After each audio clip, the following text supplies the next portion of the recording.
بسم الله الرحمن الرحيم، والصلاة والسلام على سيدنا محمد وعلى آله وأصحابه أجمعين. ازيكم حبايبي؟ عاملين ايه؟ يا رب دايما بخير. ان شاء الله هعمل معاكم كيكة الجزر او كيكة الفيتامينات بمكونات بسيطة جدا وطريقة سهلة ان شاء الله تنور رضاكم. يلا بينا نبتدوا. بسم الله الرحمن الرحيم. معايا هنا كوبايتين وربع من الدقيق، ضايفه لهم ربع كوبايه نشا، يعني الدقيق والنشا كوبايتين ونص.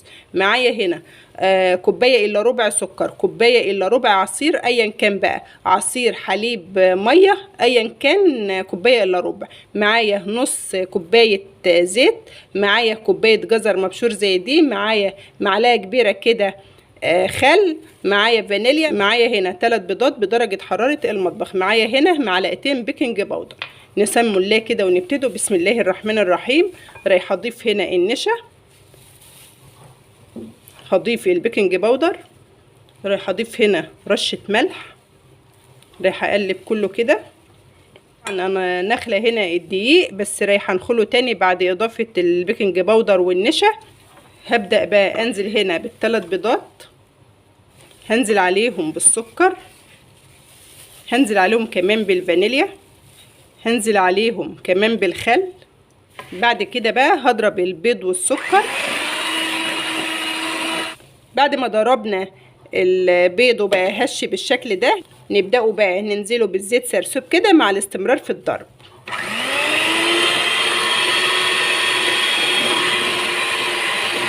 حبايبي بعد ما ضربنا الزيت بالشكل ده، نبدأوا بقى ننزله بعصير البرتقال او الميه او الحليب المتواجد عندك. بعد كده بقى هنزل بكوبايه الجزر، هقلبها كده بالشكل ده.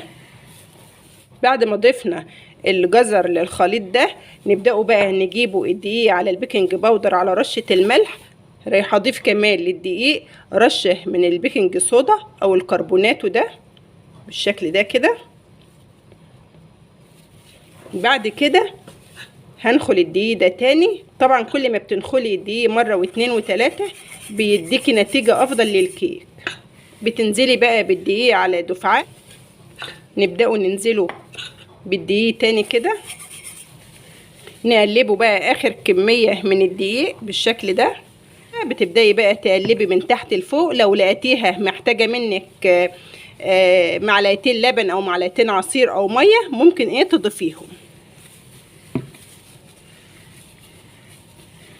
نحن نضربه كده. طبعا مع الاضافات دي، لو انت حابه طعم القرفه في كيكه الجزر دي، ممكن تضيفي نص معلقه كده صغيره من القرفه. حبايبي بعد ما ضربناها وبقت بالشكل ده، شايفين القوام بتاعها بالشكل ده اهو. نبداوا بقى نجيبوا الصينيه بتاعتنا دي، دهنتها ماده دهنيه، فرشت فيها ورقه من ورقه الزبده دي ودهنتها كمان.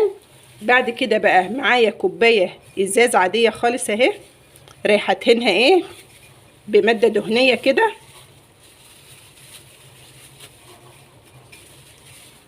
هحطها بقى في الصينيه بالشكل ده. هبدا انزل بالكيك بتاعتنا كده.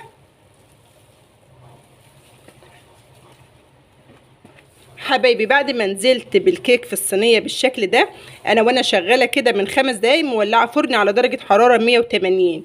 رايحه ادخلها على الرف التاني من تحت لمده 30 دقيقه ان شاء الله، وارجع لحضراتكم تاني. حبايبي رجعت لكم تاني بعد الكيكه ما استوت بالشكل الجميل ده. بسم الله ما شاء الله. اخدت مني 30 دقيقه في الفرن على درجه حراره 180. طبعا بعد ما استوت طفيت عليها الفرن وشغلت لها الشوايه دقيقه كده وانت بتلفي الصينيه.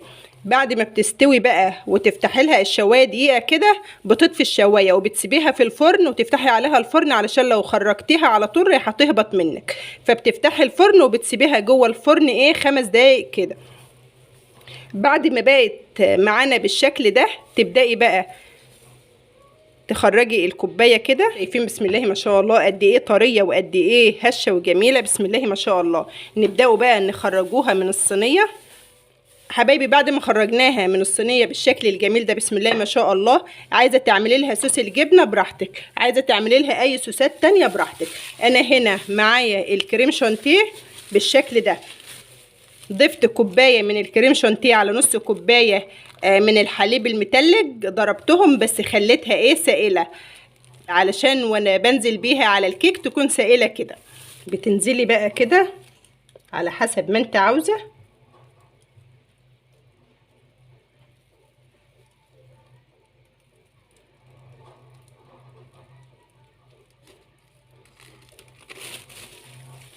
بعد ما نزلت عليها بالكريم شانتيه بالشكل ده، زي ما قلت لحضراتكم كريم شانتيه، صوص جبنه، صوص شوكولاته، اللي انت حباه ضيفيه معايا. كمان هنا صوص الشوكولاته بالشكل ده.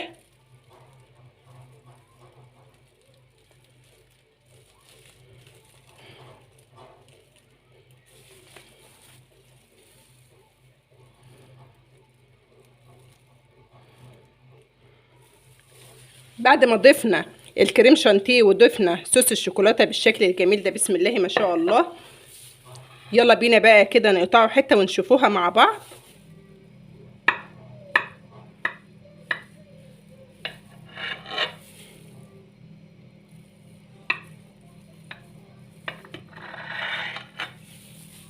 حبايبي شايفين بسم الله ما شاء الله قد ايه هشه وقد ايه طريه وجميله؟ شايفين الجمال؟ بسم الله ما شاء الله قد ايه كلها فوائد ومغذيه جدا. الف هنا وشفا حبايبي. ودي كانت طريقتي في عمل كيكه الجزر، مقادير سهله وطريقه بسيطه، يا رب تنور رضاكم. وان عجبكم الفيديو لايك وشير، ويسعدني اشتراككم في القناه. والسلام عليكم ورحمه الله وبركاته.